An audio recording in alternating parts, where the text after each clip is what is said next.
Good evening, ladies and gentlemen, and welcome to another Fake Accents Unite. This time we're starting a little bit early because we managed to get ourselves together and we're punctual and all that. But yes, welcome. I'm joined this evening, as usual, by the Britisher. Good evening. And by Discordia, who runs the Athens Discord server, the Mesopotamia Arc server, and has her own YouTube channel, which you can find linked in the description. Good evening, Discordia. Good evening. I understand that you are from Scotland, but you are not living in Scotland. Is that right? Have you rejected? Sure, yeah. You've rejected the independence referendum. That's what I'm hearing. I don't know about rejected it. Just wound up moving to England for convenience. Now you're saying Scotland is inconvenient. I'm slowly edging closer to London, I think. I think it's the fish-based leadership that has more than likely driven her away. No, the SNP don't run Scotland, Britisher. Right. As you may have noticed, Keep telling yourself that. Yes, I know. I don't sound totally convinced on my own. A good evening, chat. I could see Oozloo's in chat, causing mischief. Dominic, welcome. Joe Neverton, I do not wish to be your sugar daddy. London seeks to devour your soul. Well, good luck with that. As you may have noticed, the topics for this evening are We Was Queens, the BBC being the most trusted news source in the UK. According to the BBC. According to the BBC, and a study commissioned by Her Majesty's government under the remit of the BBC. I mean, what? Which we'll get onto. And an article I have on forced marriage, which is just something extra that we may come on to at the end if we have time, but if not, no worries. As usual, these conversations can go anywhere and everywhere, and we encourage them to do so. Anyone who's in the chat, please chime in. It's always good to have your input as well. So I'm going to start off. In fact, before we get to our articles of choice for the evening, I want to just thank everybody who was involved in the Where's Britisher sort of meme competition. I shall never forgive you for this. Forgive? It's done wonders for your publicity, mate.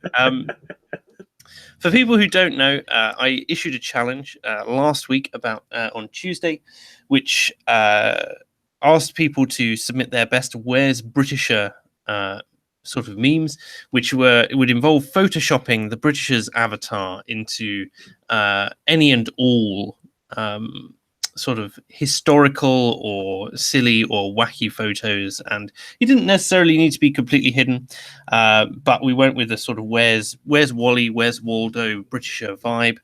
All credit to Alcoholic Smurf on Discord, who is the first person to have submitted some of these and to have originally created the meme from my challenge previously.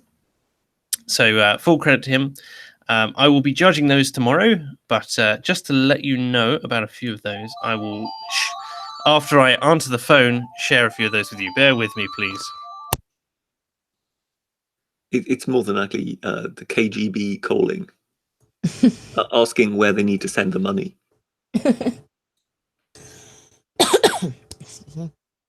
But yes, we were just discussing your avatar, weren't we? Before we were rudely interrupted by our host.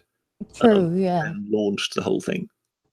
So as I was saying, I pick up a strong undoomed vibe here. Yeah, that's not really what I was going for with it. I mean, yes, yours is more.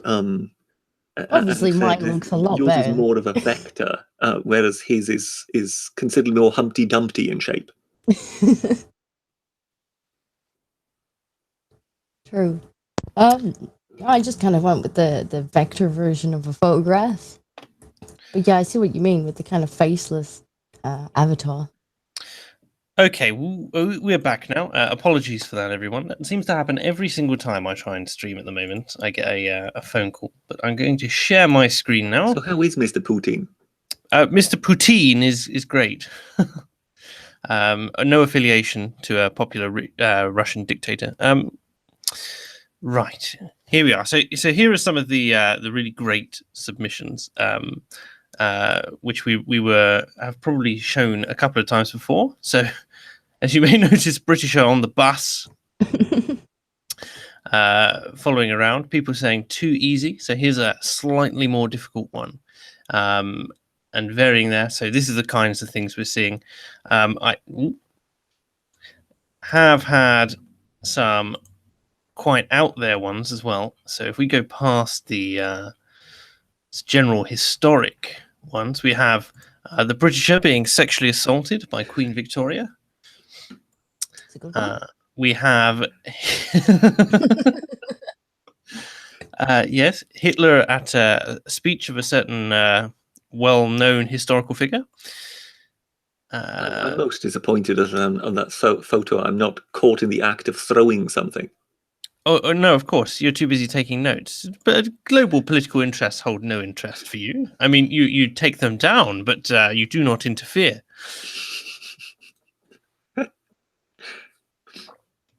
Here's a particular... I remember seeing this one, AA put out that this one had him stumped. It's had me stumped, to be perfectly honest. I have my suspicions about one character, but I think it may also potentially be a troll where they just have not inserted you anywhere. And they're just basically chuckling at the knowledge that everybody is desperately trying to find my bonds, whereas it is not even there in the first place. In that one. Indeed. I will point out I've had some of these on Twitter as well, but I need to go through in detail and find... I was present at the surrender of Vercingetorix. I like this, yes. Yes. Have you noticed where you are in this particular photo? No, I can't see it large enough on here, but... dear. Well, obviously these will... I think I can see myself in the gap of the palisade there. Yes, very well spotted. So there are a lot of these the witch trials. Here, someone has gone all out here, and you have in fact been superimposed into an actual Where's Wally style scene, which I thought was great. Out of the box, it's definitely a contender right there. Not entirely sure which particular period of history this one is from, but I'm looking at the towers. That could be Constantinople. Certainly possible. Here we have here. That could be when the Crusaders took Constantinople, but I'm guessing. I'm really disappointed. I haven't been able to find you in. But I was searching frantically to the point where I was checking in between the branches of the trees. Funnily enough, that's where I was looking. To see whether or not there's just the glimmer of a pith helmet just there. Which, of course, you can't see because a pith helmet's matte. Obviously, Britisher was present at the Last Supper. Well, of course. Very important. Why wouldn't I have been? Of course.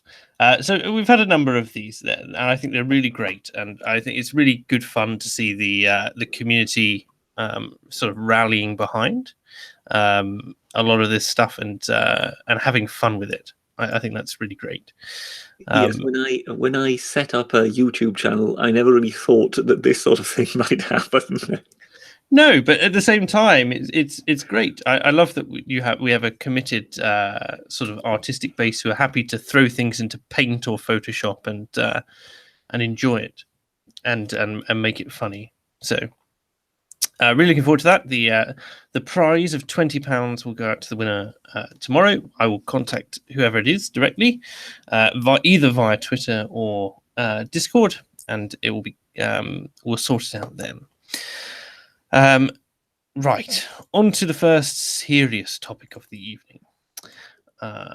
The warrior queen, who was a Nigerian warrior. Now, I think, once again, that Sargon has beaten me to the punch on this one and already recorded a video. But I being myself, have been restricted in waiting for Fake Accents Unite this evening. And I haven't been able to...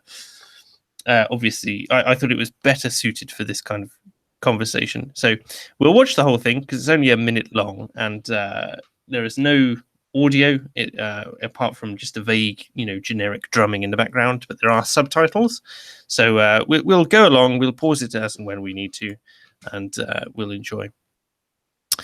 Right, let me. Again, I've just realised I'm not sharing anymore, so you have no idea what I'm talking about when I'm gesticulating with my mouse. But here we are. Are you ready? Indeed, we are. African women who changed the world. Now, this is very key because you'd think that such a thing would be talking about the positive impact necessarily of African women who've changed the world, or And at least also something that would have been a lasting change. Indeed, I will point out that this is a very positive backing music going on here. Like, this video is phrased very sort of happy-go-lucky. Queen Amina, born in 1533 in Zazzau, a province of Nigeria. Her family was wealthy.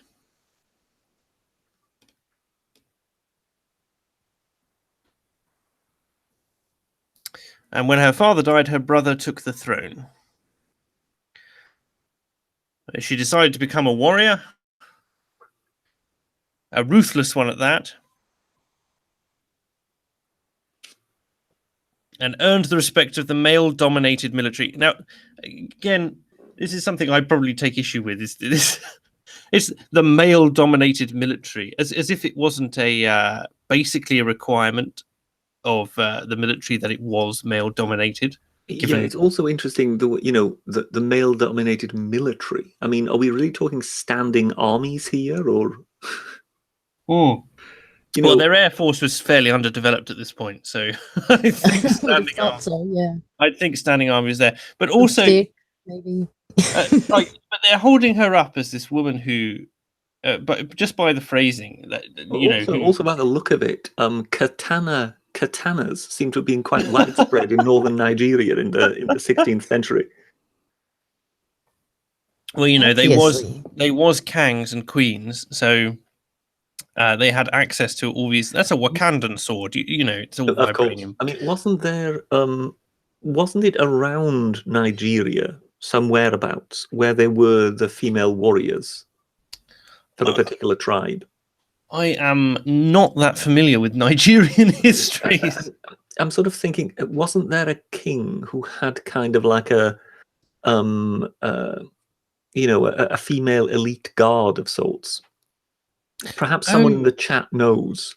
I think that was what inspired the Wakandan warrioresses, if you know what I mean. Oh, quite potentially, yes. Someone's commented lipstick and jewelry whilst training. Which does seem quite out of place, doesn't it? Let me see, just the phrasing, male dominated, like as if women before the birth control pill were not somewhat, shall we say, hemmed in by their social role, and also that she carving her swathe into the military was not.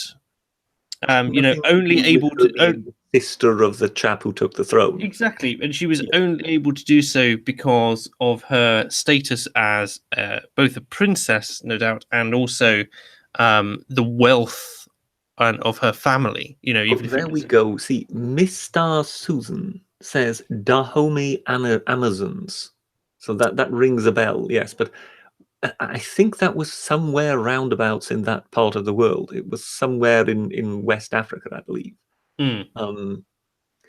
So I wouldn't be surprised if we're not too far geographically removed from the Dahomey Amazons, and therefore a woman among the warriors might not necessarily have been that far-fetched.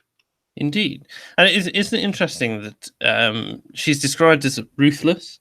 And you just go, okay, so she's earning the respect of the male-dominated military by basically acting like a particularly bloodthirsty man. I'm not saying that that's not what was needed in those times to in makeup and jewelry. Yeah, to survive. However, the image of her in makeup and jewelry is if she did it, but she looked fabulous in these bracelets by Marc Jacobs, darling. Yes, in a red dress from Milan and a sword freshly imported from Japan. Yes. Indeed. So let's carry on with the latter half of this. After her brother's death, she became the first queen of her people. I wonder how he died. Yeah, that's not really mentioned, is it? You just go, did she assassinate him? Did he die in battle? Or you know, I doubt it was of natural causes. Let's just put it that way. He was struck by lightning. If anyone in the chat is free, perhaps you could find out how her brother died. That'd be interesting, just so we can discuss that after. She immediately led a military campaign after taking power. Very Alexander the Great-esque, shall we say. Conquest after conquest, and she had 20,000 men under her command. But this is the most dodgy part, right? The story goes that she would take a husband after every battle. Just look at the face. Not just on... He really seems to be looking forward to this. You know, I love the fact that it's a husband as well. Yes. Like, he would marry him. It's like, yeah, okay, you're basically casually decrying the fact that she took a male sex slave, because I very much doubt that he had much choice in that. He doesn't look like he's having much choice, even in the cartoon. given the take word as well. You go on. Yep, slavery, and spend one night with him and then have him executed in the morning. So she would basically take a male prisoner, rape him, and then murder him In the morning, yes. And we're celebrating her. Yeah, with the blood on her face, like a true feminist. But those This had been a earrings. king. He'd be a monster. Well, yes. I mean, like, let's say that this was a video on someone like Genghis Khan, right? What do we lean on if we're talking about the Mongol Empire? What do we lean on? You go, you know, Well, they invented the bow, and they invented the bow and they used the bow on horseback, which allowed them to conquer a lot of the world, right? And then Genghis Khan used his power to rape and pillage his way, and that's why he has more descendants than any else. But you don't say he took a wife in every town, and in the morning he let her go free to bear his young. You don't say that. You say he raped and pillaged his way across the land. Well, yes, the interesting thing in that regard is that he at least had the decency of letting his rape victims live. Yes. This is more, she is acting more barbaric than anything. I suppose because her sex slaves don't need to bear her young. Oh, there is that, yes. So there is that. Let's get to the end, shall we? Yep. Close up on the bloody sword. She is known as Amina, woman as capable as a man. Of what? Raping? So that would obviously mean that she is a great exception. And she represents Otherwise, why would one point it out? Indeed, and represents the strength and spirit of womanhood, which makes very little sense. Which kind of contradicts the very thing that was said before. It was just said, you know, that you got there, and now I think it's just going to run through African women who changed the world or something. I had never heard of her before. Well, she has obviously had such a profound effect on the world that we've never heard of her before. Indeed. I mean, given that she is one of the women who changed the world. One of the African women who changed the world. Well, it seems to be this desperate thing that we constantly see of trying to find, you know, important roles for women in history. To kind of indicate that, oh, well, you know, they were just as important back then as they are now. I'm sorry, that's just not the way history works. No. It just was not that way, and therefore all the wishing it not to be so in the world will not change it. No, and it's also not a slight against women either. They did things in different ways, and they had different challenges in terms of both their role in society and the physical limitations of their comparatively to men. And they suffered horribly through history, as did the men who had to find a way to survive and protect the women. And try to avoid being raped and then killed by Mrs. Amina. Yes. Crazy Nigerian queens, yes. Yes. Yeah, just I can't. It's just such a strange example to choose, isn't it? Yes, I just don't understand why. I can understand that she had an effect. Maybe she had an effect on Africa. Notice they don't define the effect she had otherwise. You know, you say she's a historical figure. Okay, is she taught about in the schools over there? How is she taught and why? You know, is this the example, given that she's the woman as capable as any man? It's like, well, the more accurate description is potentially the woman who is as bloodthirsty as Well, any. I also found it funny that they sort of mentioned that the kingdom made money from precious metals and so on. And you think, well, precious metals tends to mean mines. Who works in mines? Not typically women. Well, yes, but not typically in those days, just men. But, you know, those men who are captured, who are not raped and then killed. Yes. And particularly in that part of the world, in West Africa, there was a avid slave trade. Yes. And you just wonder if that was one of the pieces that they kind of decided to omit. Because you would sort of think, well, it would kind of suggest itself, particularly if you have an army of 20,000 strong and you go capturing places. Yes. A slave trade would kind of suggest itself. Plus, if your kingdom supposedly is making money from precious metals, again, it would mean mines, which would mean you would have something for these slaves you are taking to do. Yes. Dominic says, is Britisher calling her a gold digger? Oh, yes, I think I am, but I am merely repeating what it appears the BBC seems to have been saying. So you're somewhat agreeing. Yes. The Teabag says it wasn't rape. It was clearly marriage consummation. He did not look like he was agreeing to that marriage. Forced marriage. Lux. Well, you see, arranged marriages were perfectly common back then.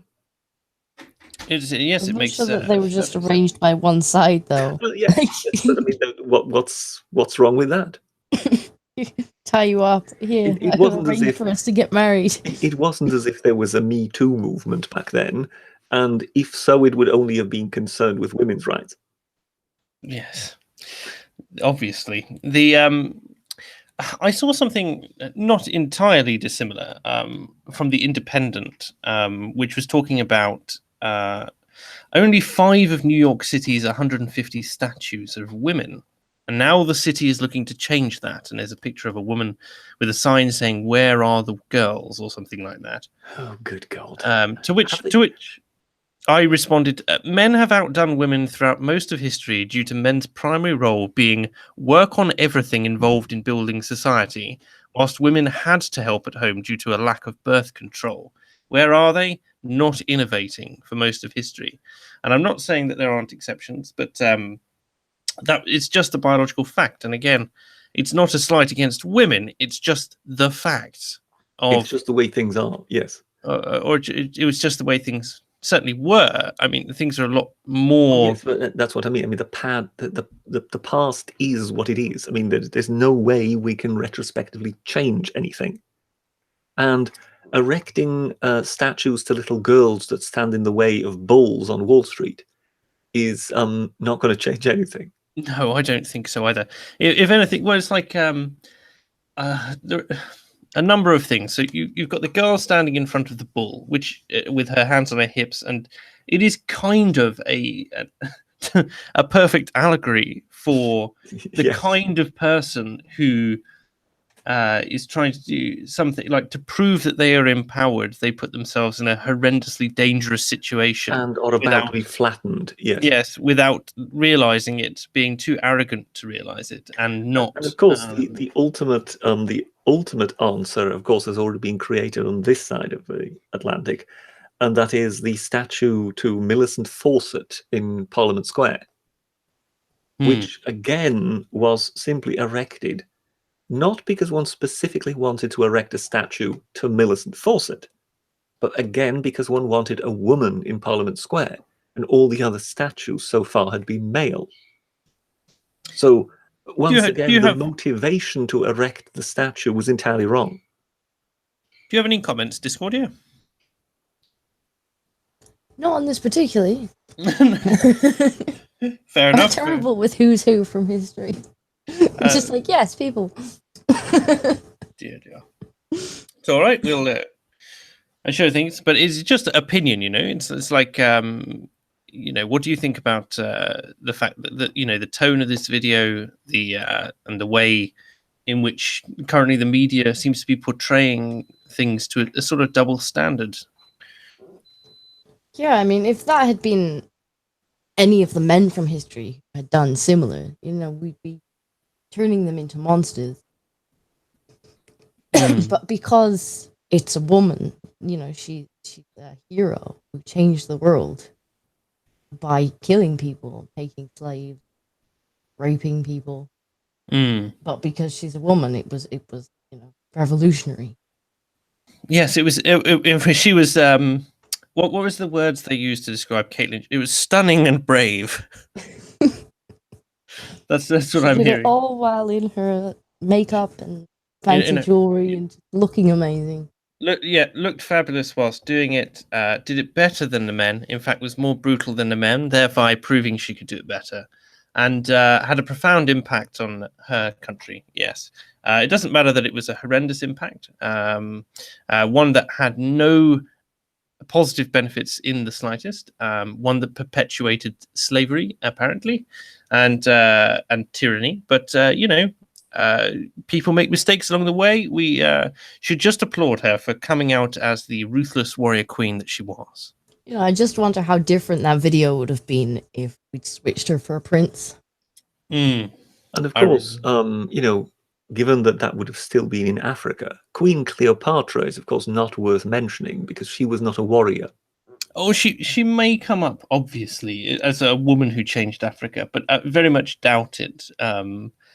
She may be too much internalized misogyny due to her actual relationships with courting. Who was it? The Caesar of the time. Well, first it was Caesar, and then it was Mark Antony. Yes, and it assured that Egypt effectively eventually lost its independence and became incorporated in the Roman Empire. Yes, should have just been taking husbands. Yeah, she should have just taken them, and it wouldn't have had this issue if she just murdered them. In the case of Mark Antony, she pretty much did. I think sort of the way to look at it historically is Caesar wrapped her around his little finger, but she wrapped Mark Antony around her little finger. So that seemed to be the way that progressed, if you know what I mean. Captain Switzerland says, do we have any statues of Queen Elizabeth II? I don't think we do. I think it these days would more than likely be seen as perhaps in bad taste to be erecting it to a living monarch. Yeah. I think that's the... I could well imagine that when the Queen dies, that quite a few statues will be going up. But I don't think that one would do so while she's alive. Yes, I mean, if we can have a statue of Amy Winehouse, I'm sure someone somewhere will have a statue of Queen Elizabeth. Well, let's just hope they put up some decent statues. Do you think they would do it as she is now, or like from her younger days? Probably the iconic photo of her sitting on the throne. I'd think in her youth. And I'm not sure. I think that might be a bit too over the top. I don't think they would include the throne. I'm thinking the probably the regalia. I could also imagine perhaps an equestrian statue with her riding side saddle, because for a great many years, on Trooping the Colour, she actually rode on a horse. Oh, really? Yes, and there was a famous incident where somebody, I think, threw some firecrackers or whatever into the street. And spooked the horses. The horse reared up, and she stayed on, absolutely no problem, even though she was riding side saddle. What a legend. Teabag, I like that Britisher says when she dies. Charles is probably thinking if she dies. Well, he might go before she does at this point.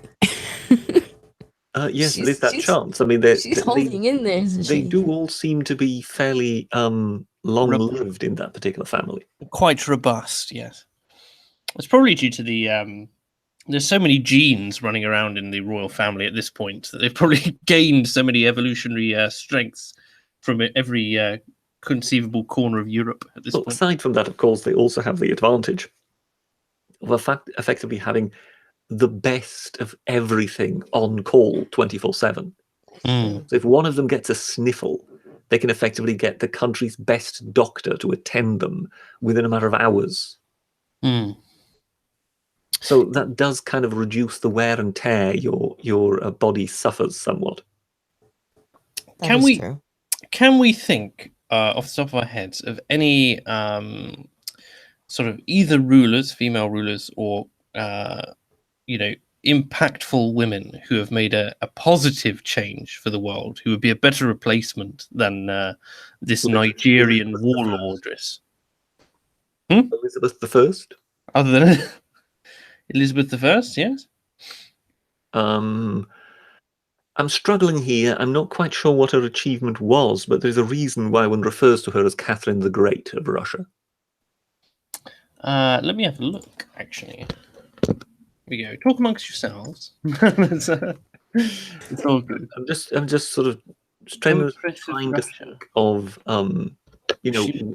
women leaders where it didn't all end up going wrong. Someone in the chat saying Hillary Clinton, of course. Oh, of course. Mary, Mother of yes, God. because of course, when it comes to Hillary Clinton, we have to have the alternative history of what would have happened, which would have been, of course, all the good things in the world. How about the Ray, the Mother of Truth? Oh well, yes, there is, of course, that. But no, I'm sort of trying to sort of think because there are plenty of examples of female leaders, but you can't think of either something especially good having happened other than them just having ruled, if you know what I mean. Or I wish my history was better. It all comes crashing down around them. I mean, you look at the Boadiceas of this world, or Queen Zenobia of Palmyra, and people like that. And in all those cases, it didn't end well. Speaking of Catherine the Great, then, she was the country's longest ruling female leader. She basically led a coup d'etat when her husband was overthrown. Under her reign, Russia was revitalized, grew larger and stronger, and was recognized as one of the great powers of Europe. She founded many new towns and cities, and she continued to modernize Russia along Western European lines. They had a dependency on serfdom, however, which was one of the reasons behind several rebellions. Her period is often considered the golden age of the Russian Empire and the Russian nobility. She, let me see, as a patron of the arts, she presided over the age of the Russian Enlightenment and a period when the Smolny Institute, the first state-financed higher education institution for women in Europe, was established. There you go.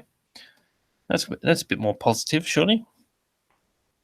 Yeah, I mean, I think there was also one or two wars she went into, out of which she came out rather well. And obviously, it wasn't her who fought them, but she kind of took the political decisions to do so.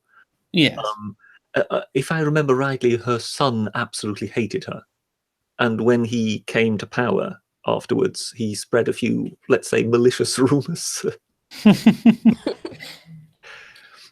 Which among other things, I think also involved a bed and a horse. A what? A bed and a horse. Okay.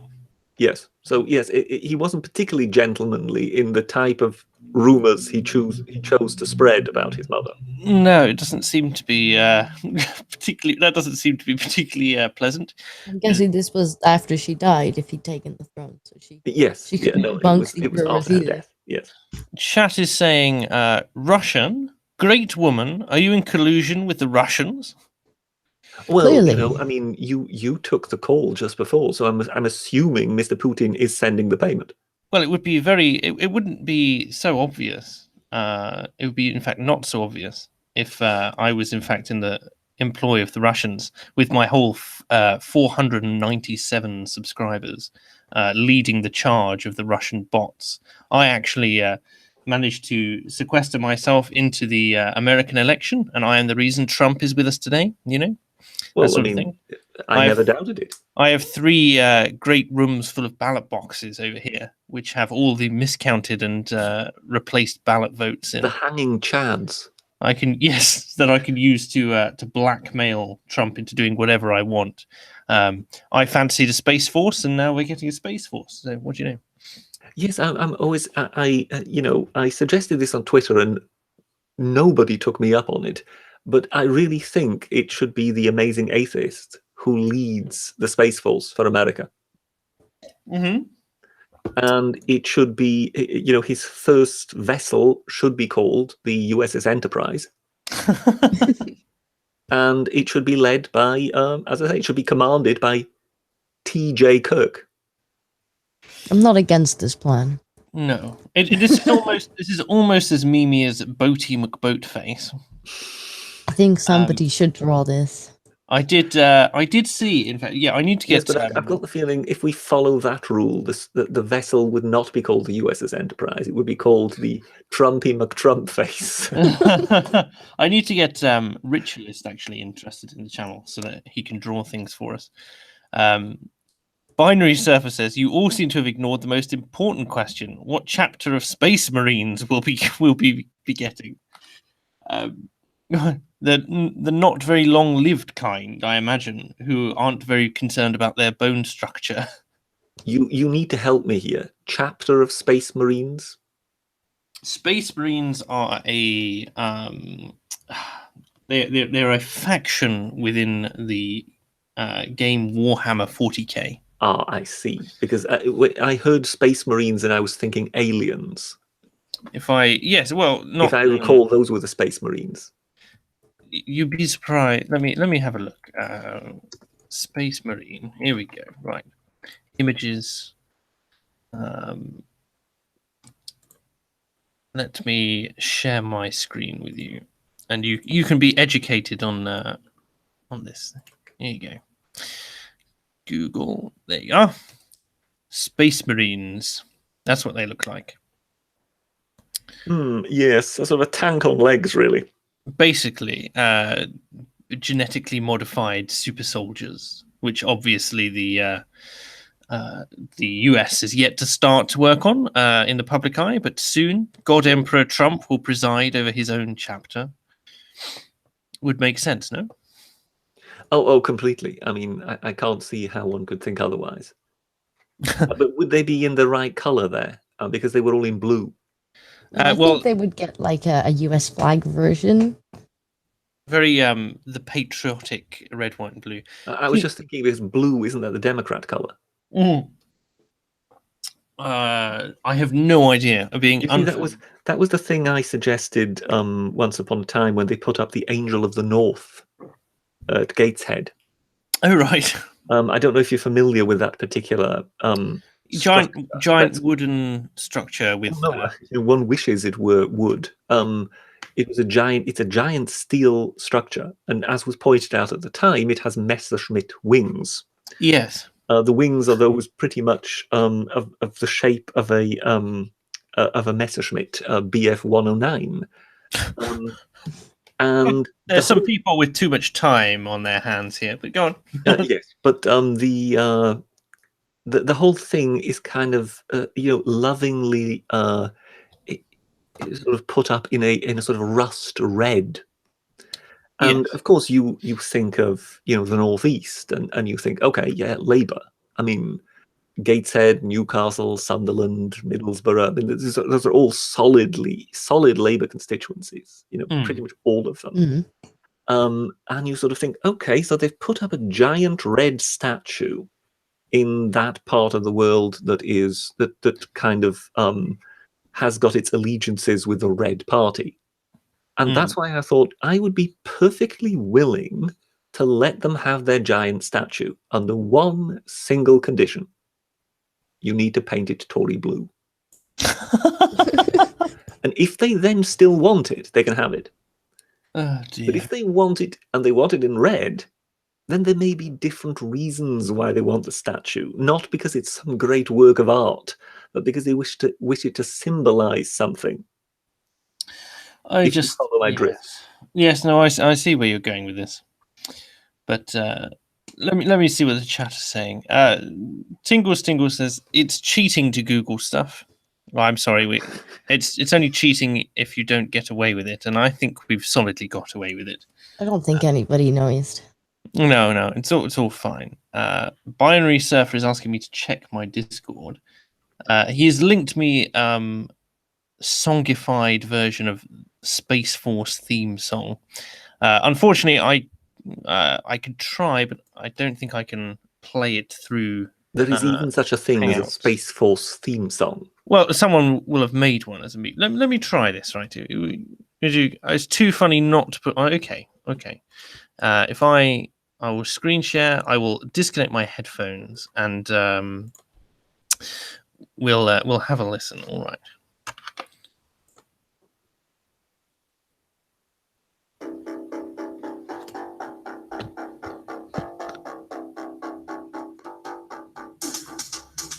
Space Force! Space Force! Space Force! Space Force! Space Force! Space Force! Space Force! Space Force! Space is a war-fighting domain, just like the land, the air, and sea. We have the Army, the Navy, the Air Force, the Space Force. My new national party seems to be Space Force, space, Force. Space Force, space, Force.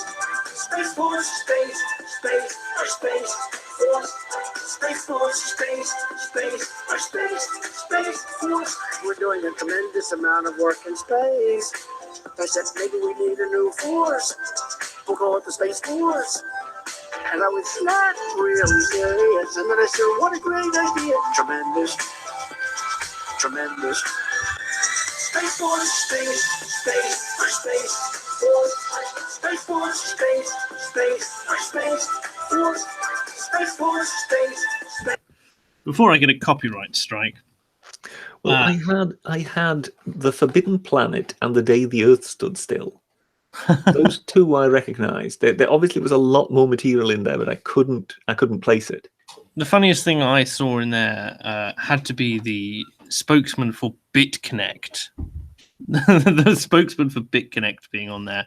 And for was those... that the chap in the little spaceship that was going past that was yes. open at the top? Yes. The bald chap. Yes, I'm with you. Yes. Are you familiar with cryptocurrency, Brisha? Well, I believe I picked up on that one. That one went quite viral, didn't it? Oh yes. Well, it was quite funny because everyone in the Bitcoin community knew it was a scam, and they were being slandered. And there were three big YouTubers who were pushing it, and they were being basically reamed for their views. But they managed to get loads and loads of people on there. I mean, one guy made like over $1 million, etc., at the age of 17 off of it because of his affiliate link and that sort of thing. But it was a complete pyramid scheme, and they had a conference, and I think a week afterwards it completely collapsed, and then that conference became a complete meme. It was the cryptocurrency introduced by Bernie Madoff, was it? Sorry, did I just go over everyone's... Yeah, it's just gone straight over my head, I'm afraid. Well, he was the one who basically had a financial scheme that was basically bringing back phenomenal returns, and it all collapsed round about the time of the credit crunch. Oh, I see. Okay. And so yes, he was he was kind of the USA's most hated man at the time. Goodness. So yes, if he were to introduce a cryptocurrency, I could imagine the take up being vast. But then again, I don't think you can do it from prison. No, I don't. Very hard to set up a. But then again, who policy. knows? I mean, anything's possible. Oh, the world of online, no fiat currency, etc. Let me see. Philip Mason says Captain Swiss's dead Brexit is far superior.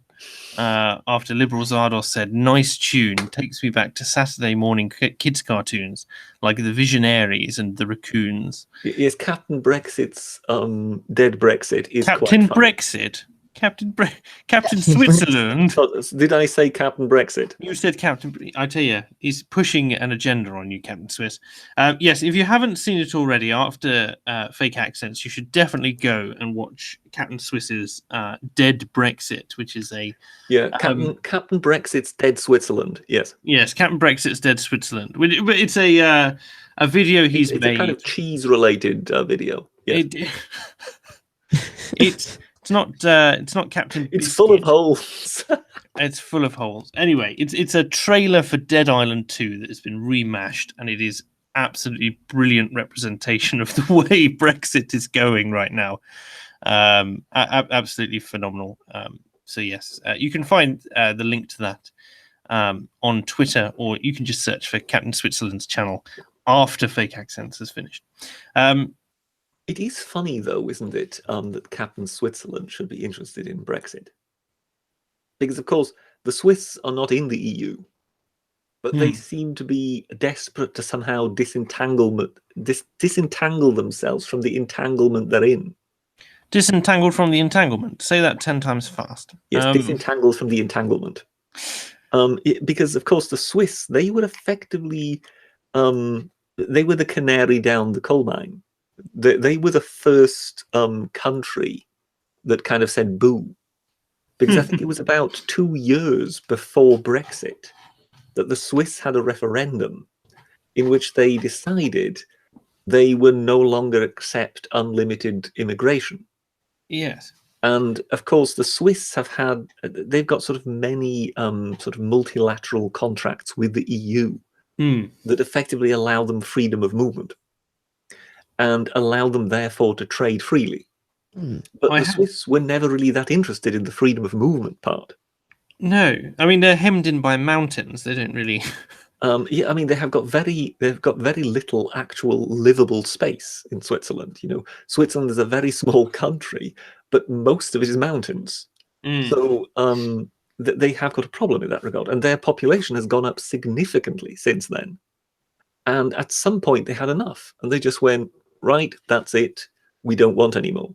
Even though, just like here in Britain, their government staunchly advocated that they should stick with what they had.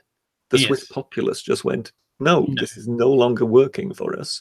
We want out. So then for quite some time, for about 2 years or so, there was stalemate, where the EU just basically insisted there must be freedom of movement, you know, just the same way as they were with Britain. Just basically stonewalling, basically saying it must be this way, there can't be any negotiations. And eventually then Brexit happened. And then the Swiss were told, oh, well, you do have to understand the Brits are a much bigger case, so we have to concentrate on negotiating there, so you'll just have to go back at the queue. Yes, you'll have to wait now, won't you? So the Swiss, I think since then, they've managed to negotiate some stuff, but they're still nowhere near out of the woodwork. No, I believe. I guess we're a bigger example to make, though. Well, there is that. But I think that one of the things the Swiss have is that they have got certain weaponry with which they can retaliate, given their strategic position. Captain Switzerland says they have thousands of World War II era bunkers in those mountains. Quite handy for the coming war. Quite possibly. I just think we've got. I think they've called it Swexit now. Whenever Switzerland makes a move, it's like, are they going to do Swexit? Which I don't. My brother has just walked in and said, "A sweaty Brexit." But I think we're doing a much better job of having a sweat about Brexit over But here. it's interesting, isn't it, in that regard, that the Swiss have always been fairly sceptical when it comes to the EU, to the point where they never joined in the first place. No, they've always sort of. And then we've got a kind of Eurosceptic who comes along advocating very strongly for Brexit. And what does he call himself? Captain Switzerland. Coincidence? Captain I Brexit. think not. Captain Brexit, as I hope that he will modify his name to shortly. Let me show. Speaking of Brexit, let me bring us on to timing.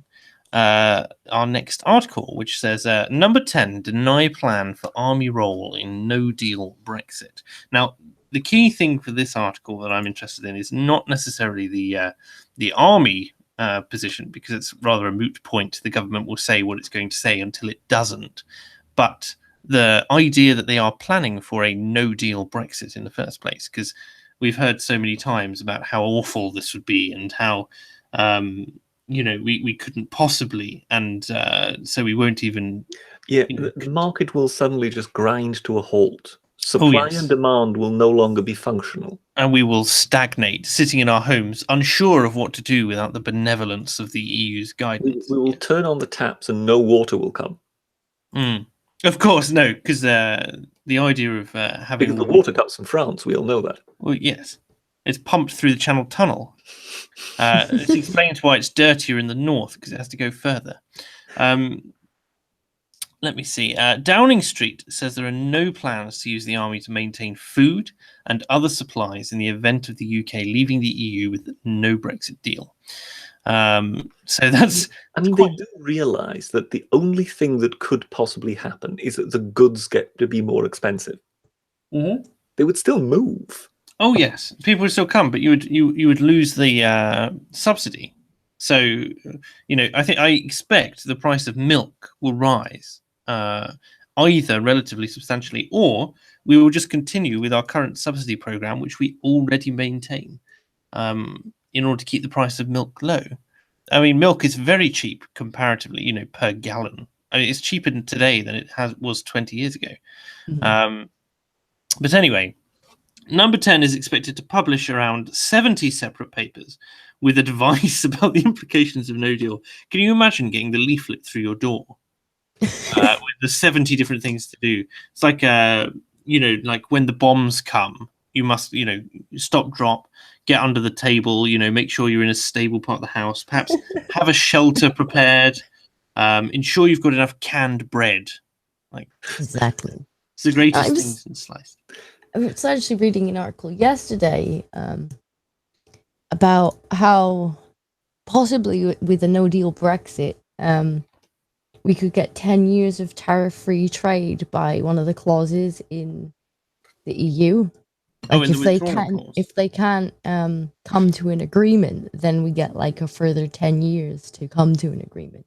It actually makes no deal quite a good idea. Yeah, quite plausible. Well, I mean, I must, I said in one of my videos, I would have thought it advisable that we would have basically had a longer term exit.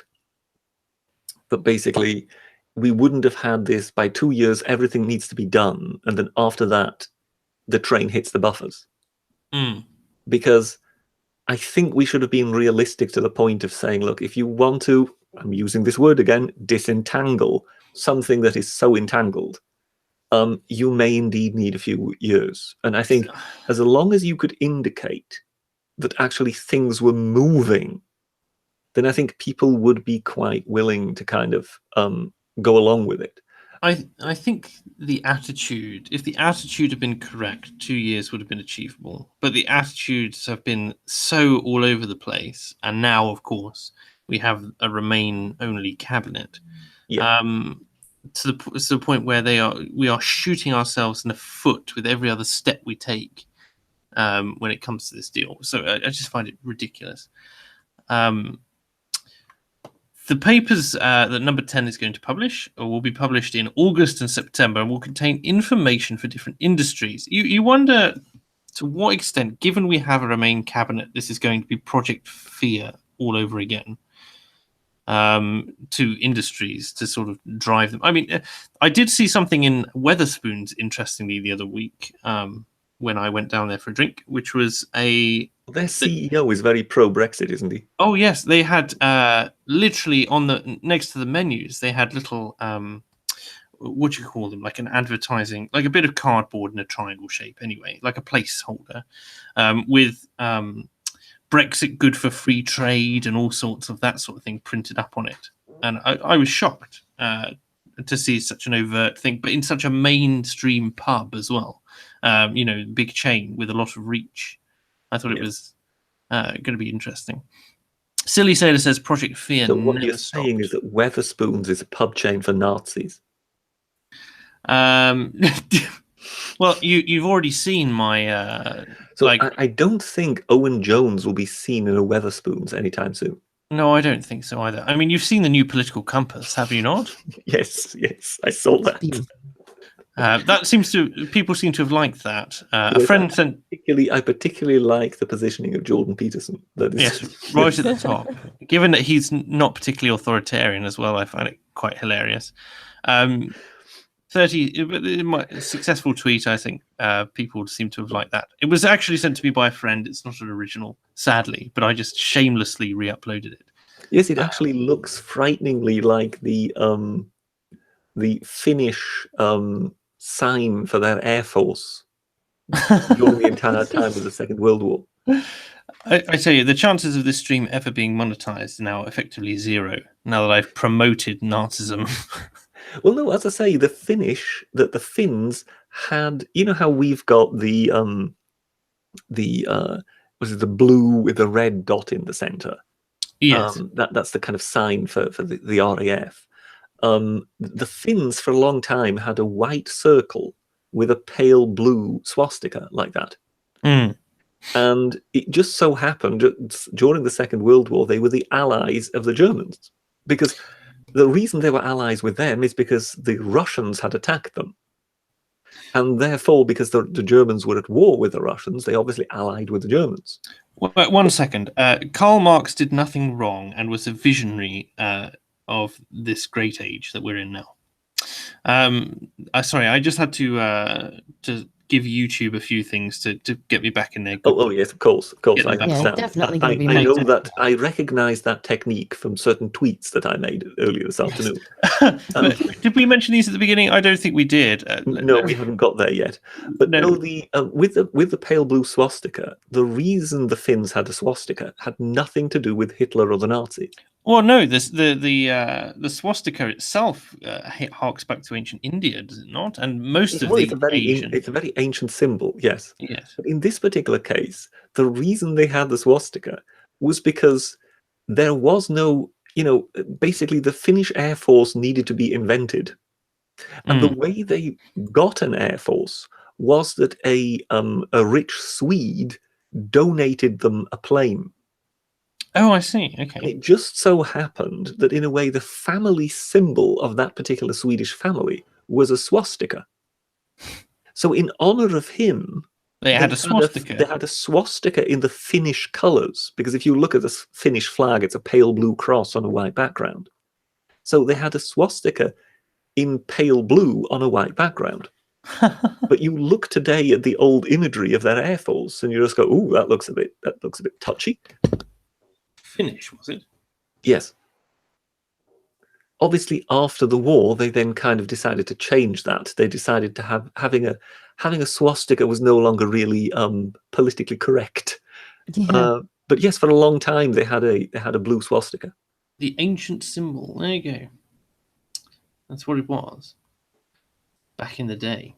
And you can see that does bear a certain resemblance to your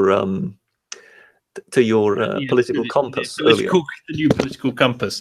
Definitely demonetized again. Definitely demonetized again. Oh, well, it's fine. I'll get them back and also have the British's QFD ban removed by reading out these tweets that prove that the Britisher has sold out once again. Oh, yes, totally. I'm a complete by saying, I'm going to refuse to read between the lines and just read the all caps to say that the British are saying that Owen Jones is brilliant, Sadiq Khan for Prime Minister, the wage gap is a male conspiracy. I can't wait for people to clip these, by the way, and send them to AA. Trump so that he is a Russian agent called Donaldy Trumpov. Maxine Waters is America's leading political visionary. Brexit will cause World War III. Will you read the last three, Discordia? Impeach Trump. Hillary for 2020. Global warming is caused by Republicans. Me Too is always right. Yeah, And of we're all course, in it. what he's not pointing out is that between each line it says, please remove my QFD ban Twitter. For those of you who don't know, there is a new tool out that basically lets you check whether or not a username is shadow banned on Twitter. So if we put in the Britisher twee, Oh no. twy, and check, looks him up, tests him, he has no search ban, no thread ban, but oh dear, he has a QFD ban, and QFD is the like the quality service. So when you have a when you look at your news feed, quote unquote, on Twitter, when you click home, the Britisher is far less likely to appear on there because he's not judged to be quality. So there you go. But you can search yourselves and so on. It's quite good fun. Let me see. There's Quite a few people today have proved somewhat surprised at finding themselves banned. Yes. Myself. I've checked for shadow ban before. I haven't actually checked. Well, there's yourself. There's Yaka Shinobi, who's another guest on AA's stream, who doesn't say anything particularly controversial that I've seen. Is also QFD banned. AA is naturally. Or has he dodged it? I can't remember if his Sly Sneak account has dodged the ban so far. Let's have a look. Testing. Nope, he's been banned as well. He's gone. You know, if not earlier, then certainly by now, which I find hilarious. You wonder what, because I'm assuming it's an automated system that you must have. Yes, it must be some algorithm. I mean, there cannot possibly be a person that sits there and presses a button. There's just too many people. Well, I'm gonna have to try harder. I haven't actually been QFD banned. Neither have I. Clearly, we haven't been controversial enough. I mean, I'm on a couple block bots, but not on Twitter yet. Dominic says there's a lot of swastika coincidences on this stream. Captain Switzerland says just tell YouTube you're all literally communists. Sergeant Sniper says AA's helicopter fleet is incoming. Philip Mason says I can still see Britishers' tweets. How does QFD work? It's just the algorithm that lets people see your tweets. So when you click home on the old Twitter, and you get all these new tweets going on, you get the in case you missed it and all that jazz, then basically QFD is what gives these tweets to your home. So the Britisher will still turn up in home, but he's less likely to unless you're already following him. So you won't be seeing him as a recommended Twitter account anytime Does that soon. work for like retweets? And you know, if one of your followers responds to a tweet, sometimes it shows the original. Does that affect that? I have no idea, but then I don't know exactly how it works, but I know that's what it's designed to do. So if there's a recommended, person who comes up, then, that's what it is. So I put out a tweet in which I asked people to retweet if they thought Jack Dorsey should be QFD banned by Twitter. Yes, that's been the main thing, is the number of people who are not QFD banned. People like Mike Stutchbury and that sort of thing, who post out some very dodgy stuff, don't receive. Now, I'm not advocating for a QFD ban for anyone, to be perfectly honest, but the double standard is quite telling. And I think it's great that... No, there is no double standard. Comrade obvious. Comrade. Because, if there would be a double standard, it means they would be doing something wrong. And if you remember, there is no right. So in just the same way, we are going to solve the problem in exactly the same way. There is no double standard. Please remove British's QFD ban. Sorry, I don't know what came over me there. But going back You just suddenly came over all wheezy there for a moment, didn't you? I don't know what you're saying. I didn't say anything. Back to the I article. mean, perhaps we shouldn't even say comrade. Perhaps we should just stick with Tavarich. Developed. Yes, everyone knows that Twitter is pravda. That means truth. There is no right on Twitter, literally, says Binary Surfer. I Not if wonder Twitter what have "ov" their way. means in Russian. Sorry? I wonder what "ov" means in Russian. Of.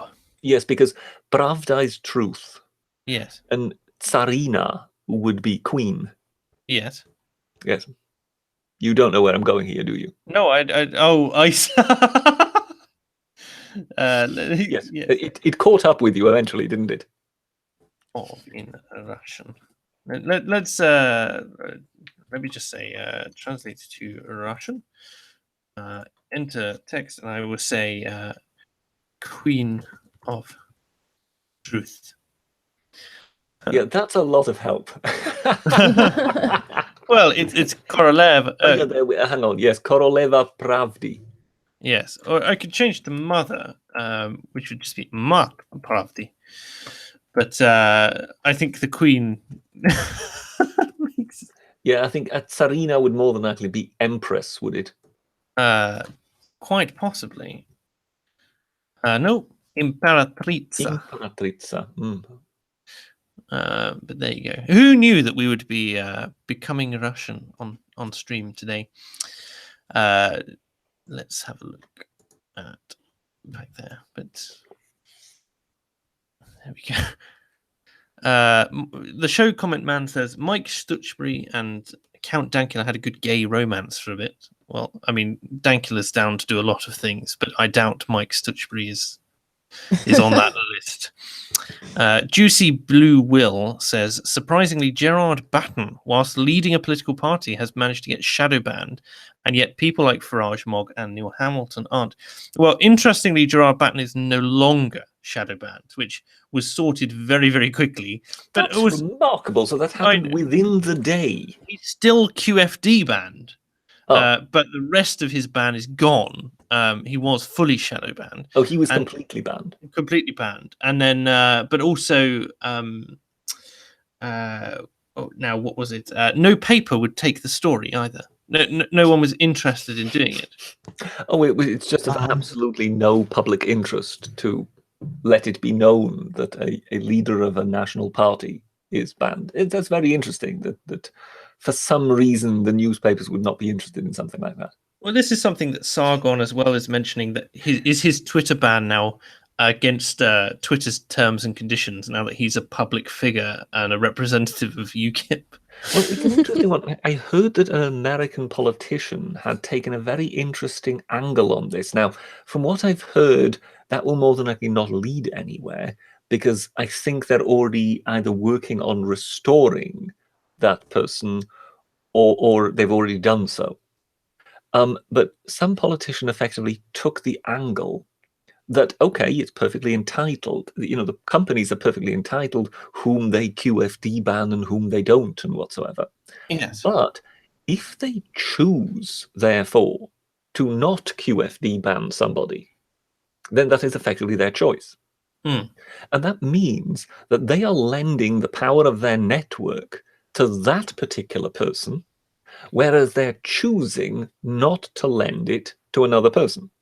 Yes, that is an interesting way of looking at it. Yes, I know that's a wonderful angle, because he is therefore saying that if you would not be looking at this being Twitter, but you would be looking at this as being an election, and somebody says, you know what, I am going to print for you 500,000 leaflets and distribute them within your constituency. I'm not going to charge you a penny for it. Would that nonetheless still be seen as some kind of financial help in kind? Yes, I think so. And that is how he was arguing it. That's very good. That's very clever, actually.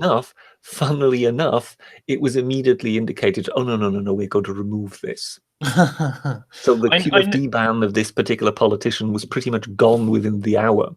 I know certainly that in America, in particular, there are rules surrounding the what companies can do in the political space. And so, if a company in America declares that it is impartial when in fact it is not, it can be sued for misrepresenting. Which is why any claims of impartiality seem to have disappeared now behind the "we are a private company, we can do whatever we want." But they no longer claim to give you, for instance, the most relevant. They give you helpful news as opposed to the most relevant news and stuff like that. Or But they're cracking down on fake. It's an interesting angle that he suggested, and I wonder whether we'll see that angle again, perhaps in some different context.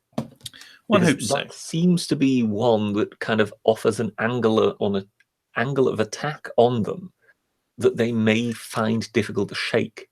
Because rather than arguing that you are refusing to carry someone else's message, the argument is you are choosing to basically carry one particular side's message, and thereby you are effectively providing them with free financial support. That is a very key. I think that the idea of it is support by proxy, effectively, because of the way it works. Yes, I think you are administering a service which you're not providing to someone else, as opposed to denying a service, which is their right to do so. Yes. So basically, we will lend our entire, the entire infrastructure we've got that is worth billions. We will put at the service of the particular message of this particular party. And given that there are restrictions on what needs to be declared and whatever in elections, the question is how would one quantify that? And would therefore the Democrat side effectively be obliged to somehow account for it? Yes, which would cut into their certainly cut into their reach, because their budget would be affected directly.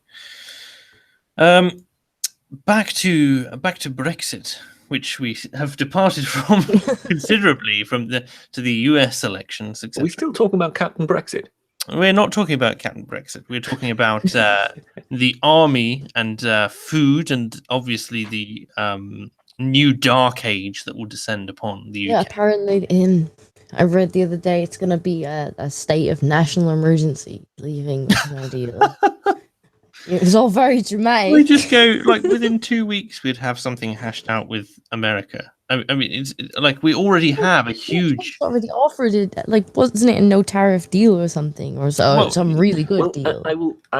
I'll have to say, in all fairness, one always has to be a little bit skeptical about what a particular US president might offer you. Well, you must take everything another nation offers you with a pinch of salt. But at the same time, the offer is still there, even if you need to negotiate it and work it out. They're not going to just drop you when you are already starving the streets. We all know that, for example, the greatest free trade deal of all times has been agreed between the US and the EU, except it hasn't. No. But yeah, we were all witness to that particular thing. So you need to kind of treat what comes from certain parties with a certain amount of skepticism. Teabag says, news just in, Brexit will result in a lack of oxygen. Remainers believed to be responsible. All the oxygen belongs to the EU. They're taking it. Well, when we move... It is clearly a single market for oxygen. Well, when we move... You obviously don't have to pay at the moment if you're moving to France and you breathe the air there. So clearly, the oxygen is part of the single market. Well, when we move, given that we're leaving the single market, we're therefore leaving the current oxygen supply. We'll have to find a new supply elsewhere. Well, when we leave the European Union, naturally that will mean leaving Europe as well. And who knows where we may come to rest? It may be at a higher elevation than we are used to. And we won't have access to the same. It will be the new continent of Britannica. It's gonna float off somewhere. Yeah, perhaps we'll end up near near one of the poles as well, and have a 6-month long night. So we won't be able to have all the lovely sunshine that we've been enjoying for the last couple of weeks. Juicy Blue Will says you're joking about oxygen, but anything is reasonable after the super gonorrhea incident. I read about that. Yeah. Fantastic. Oh dear, just break it down for me because it's one that's I've seen the headline, but I've not seen anything past the Well, idea that effectively, Brexit. there is some, there is some body that oversees sort of, joined up healthcare in Europe. So that if there is an epidemic that breaks out, that body effectively disseminates the information to the various health authorities. Oh, the European version of the CDC. So Brexit could lead to the spread of infectious so if we disease. leave the Super EU, we gonorrhea. obviously need to make sure that we still remain part of that. And somebody kind of has pointed that out, and the Evening Standard has immediately picked up on that and left us with the fantastic headline that it could kind of lead to the outbreak of superbugs. And because an example was mentioned of some chap having contracted super gonorrhea somewhere, I've put it in the sidebar if you want to have a that look. was immediately in the headline. But what needs to be pointed out is this was in the Evening Standard, and the Evening Standard's chief editor is, of course, George Osborne. And George Osborne was the Chancellor of the Exchequer under David Cameron, and a very, very staunch and outspoken Remainer.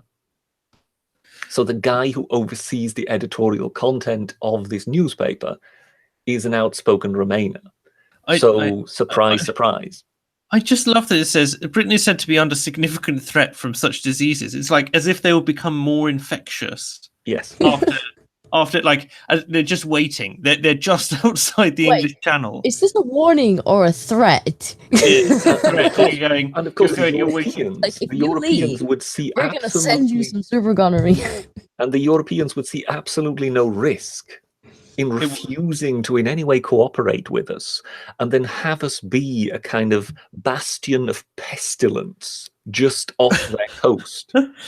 Well, we will be the new. Where was it where Ebola broke out? Sierra Leone. Yeah, we would be kind of a plague island. A plague. Wasn't that what Australia was supposed to be?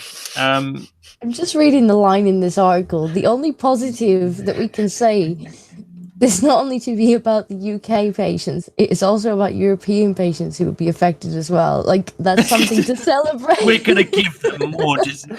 Yeah, I'm just trying to silver lining, they're going to have it too. I'm just trying to sort of think as Britain as the kind of leper colony of Europe of the 21st century. It is not in everyone. It is in everyone's interest to maximize cooperation. Diseases do not recognize borders, apart from in this case where they are waiting just beyond them for us to sign upon the dotted line, and then like a great wave that pours up from the east to the west, or from the west to the east, we shall be swarmed with pustules and all sorts. You better get used to the sound of this. Bring out your dead. Bring out your dead. I'm not dead. Yes. We need to put political interests behind the interests of patients in the EU and the UK. We will have the control. I mean, we've already pledged more money to the NHS, for instance. Now, whatever you think about the NHS, they're trying to support it. I just don't see the break. I mean, we cooperate with the American healthcare system, the Australian healthcare system, the German and the Swiss healthcare systems, and I do not see if healthcare is a business, they will interact. It's not like the phone lines will all be cut. I'm seeing here that liberals just cutting all contact. Liberal Zardos in the chat is suggesting that there's an imminent danger of a Triffid infestation in Britain. Do you know what, Britisher? I love that you passed over the outbreak of the T virus, which you have no idea what it is. I have no idea what the T virus is. Hence I passed that one by. Yes, which is hilarious, and the Triffids, which, of course, Day of the Triffids being absolutely. So, since you brought up the T virus, what is it? The T virus is the virus from Resident Evil that creates zombies. Oh, now I'm with you. Yes. Yes, it's a zombie virus, and famous at that. But the tyrant virus is what it's But known that's as. just basically the endless Mila Jovovich franchise, isn't it? I mean, well, in our word, we'd probably call it the Merkel virus, to be perfectly honest. Captain Switz says zombie virus wonderfully appropriate after his dead Brexit video. Stop shilling in my chat, Captain Swiss. We've already done that at the beginning. There you go. Well, we refuse to talk to him anyway because he hasn't changed his name yet to Captain Brexit. Oh, yeah, of course. Dear. A recent highly publicized case was of a man who contracted the world's worst super gonorrhea and brought it back to the UK. So it wasn't even contracted in the UK. It was contracted outside, and he just brought it with him. But these people who obviously contract these things abroad will flood into the country, through the more controlled borders. If we That's go weird through because I thought all the planes were going to fall out of the sky. Oh, GPS will stop working because we're relying on the European satellites, and obviously they won't talk to us anymore because the phone lines would have been cut. Or maybe this man's just going to get really bored because he can't go on holiday anymore, and he's going to spread his super gonorrhea. We're just going to have to. We will be functioning in a gonorrhea-ridden society, talking to one another using tin cans and pieces of string. Yes, in order Well, to and the problem with that is what? That's back to the good old days for you, is it? Precisely. Obviously. The Black Death was just a minor blip in your schedule, wasn't it? Well, for anyone who, like me, has witnessed the Black Hole of Calcutta, why should I be daunted by the idea of a gonorrhea, syphilis-ridden populace talking to each other through tin cans? Juicy Blue Will says the UK will slowly sink below sea level after Brexit. Weighted down by the ego of those terrible leavers who obviously I just want to see us fail. Well, chances are, when Boris Johnson jumps up and down just once too often, somehow the foundations of Britain will just give way and the island will then just start to sink. Obviously. I thought I would explain it scientifically, Well, if you talk about countries and plates moving very slowly, the boot of Italy has kicked us up to where we are currently. We used to be much lower, and now now that we have exited from the EU, that momentum will be lost, and we will just slowly disappear. So basically, the boot of Italy has kicked us in the Balearics, and that's how we came to be where we are. Well, why do you think Wales is so backwards? Oh, wait, You're just having a go at Shinobi Yaka now, aren't you? If I have any, and AA himself, of course. Of course. Well, in that case, it's justified. Indeed. I'll let you off just the once. I love that. So we've had all this scare about this. Mr. Dixon, who is also the co-chairman of the Brexit Health Alliance. That's a very meaningful title. Says, unless the UK can negotiate continued access to the ECDC, there are likely to be delays in communication, and in cases during which time an outbreak could get out of control. Well, those little tin cans, they're not really going to cut it, are they? I suppose. I just don't see, the guy who had super gonorrhea, for instance, was not an outbreak. He was one case. That was solved very quickly. I mean, in an emergency, we still maintain contact with these people. He would be flown on a quarantined aircraft to whatever specialist needs to see. Explained is in what way did, when the guy arrived who had super gonorrhea, in what way did our being in constant contact with the ECDC, in what way did that actually benefit us in solving the super gonorrhea case? Yes, but also it's bizarre that they're using super gonorrhea as a case, given that it is an STD or an STI, and therefore it just, there's only one real way in which it can be transmitted. It's quite difficult to transmit it normally. So unless this man is also a serial Amina, Queen of Nigeria, then it's not going to work. It's not going to ever be a pandemic. Such. Well, I'm also rather taken by the question of whether the ECDC produces any decent hard rock music. Moving on. Yeah, thanks for that, Britisher. Insightful as always. I'm starting to go on about. Let's find the comments. Here we are. You appear to be going out of your way to destroy any credibility remains. You servants of Brussels have surpassed yourselves this time. The Evening Standard obviously has one dedicated commenter who has decided to go out without. I wonder if Don McCarran was just being particularly creative there by saying servants of Brussels, because if you use the abbreviation, Sons of Brussels, yes, indeed. Fake news. Well, no one. So I always love, like, all the comments seem to be from people who tend to be very pro-leave on whatever it happens to be. I do like how somebody's just been on a little dislike spree down there. Yeah, yes. As I say, there's the editor just like no. Well, there's just one person who's going down -1, -1, 3, -1, -5, and they appear to have got bored at this point. I assume because John Hall, who's saying someone's fouled up with this. There's no mention of the deaths of the firstborn or the lakes of fire.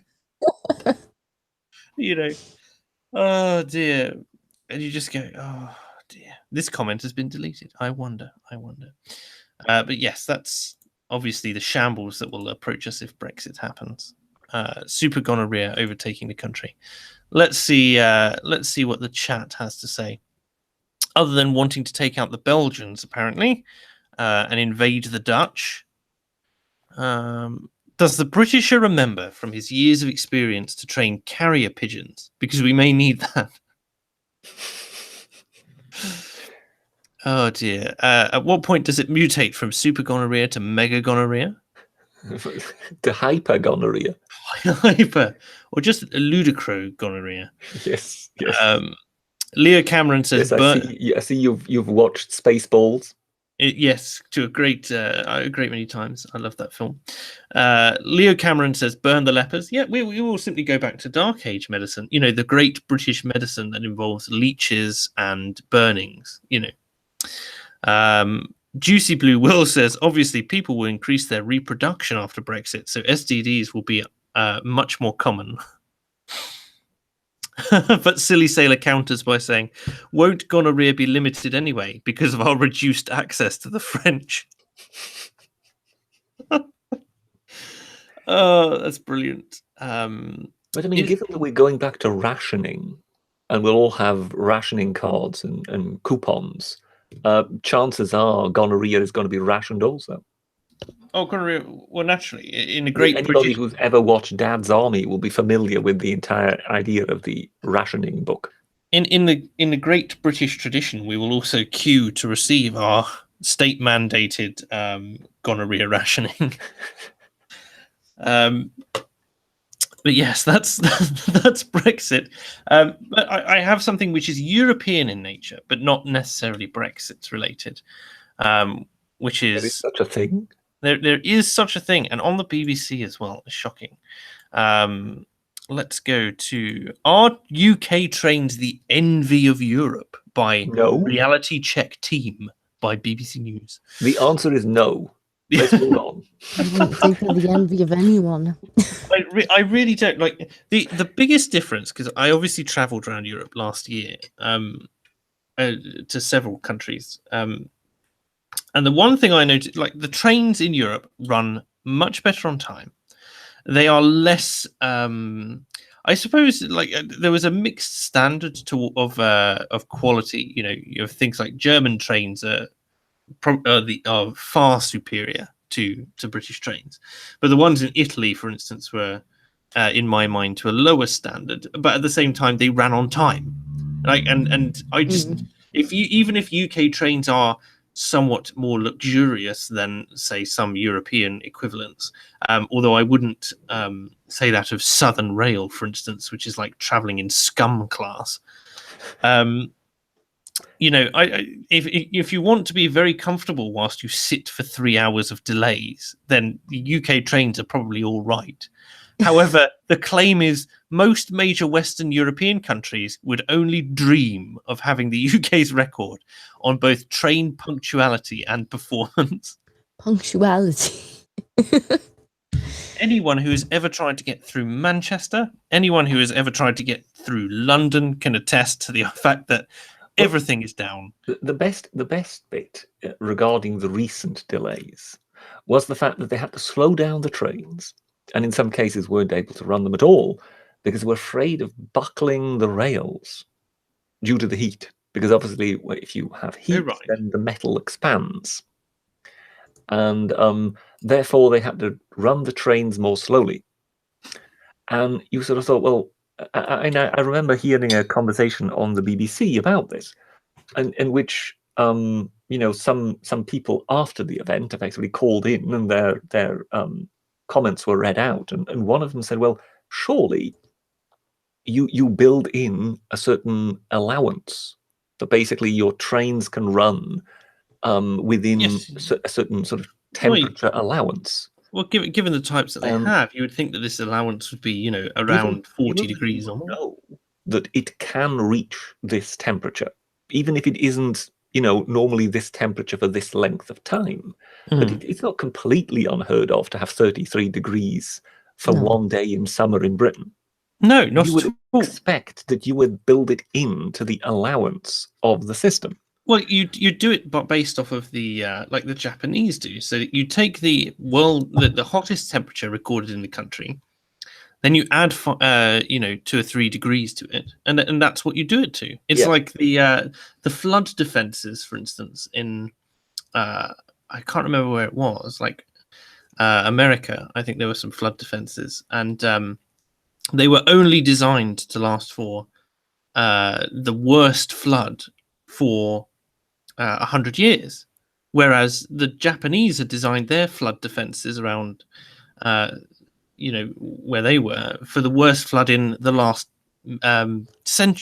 millennium.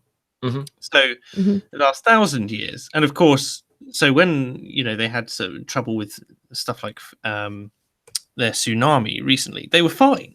But you get a hurricane which hits the US, and then they get boggled by it because it's a strong hurricane and it whips up floodwaters which are greater than what's popped up 50 years ago. Yep. Sorry, not anything to say because I've lost my complete train of thought there. Yes. The UK is not really prepared for anything, though, is it? We get the slightest bit of unusual weather, and everything just grinds to a halt in the UK. Well, it's too hot, it's too cold, it's too wet. The primary function of our standing army, as it is, the soldiers which are based in Britain, seems to be to put sandbags around flooded properties whenever that seems to happen. Well, I have friends who did it. No, it's bizarre. It's just this idea that you look at the continent of Europe, particularly the northern countries, and you see the temperature variation. So in a place like Germany or France, you can easily get between -10, -15 even, and +35. And it is basically everything is engineered to effectively work within those temperatures. And therefore you would expect Britain to be able to match that. But for some reason, those tolerances aren't there. So we've half an inch of snow and everything starts coming to a halt. Yes, one of the reasons for that is our tunnels are very old and very poorly maintained, because the ice drips down and forms ice stalagmites which need to be removed. But that aside, you just think our trains are 6 times on average more expensive than any train in Europe. And the quality difference, if any, is not significant. The fact that you even have to ask the question at that kind of markup is a problem. I mean, it's funny that you mentioned Italians, because I have only ever once been on an Italian train. And it was marvelous. Well, the Italian It trains left on aren't. time. It arrived on time. It was very comfortable. It was very modern. And but I mean, admittedly, it was one of their very main lines. Was it one of the? Was it also one of their first trains? You know, about 100 years ago. Oh, of course. Yes, yes. No, it was actually from Milan to Rome.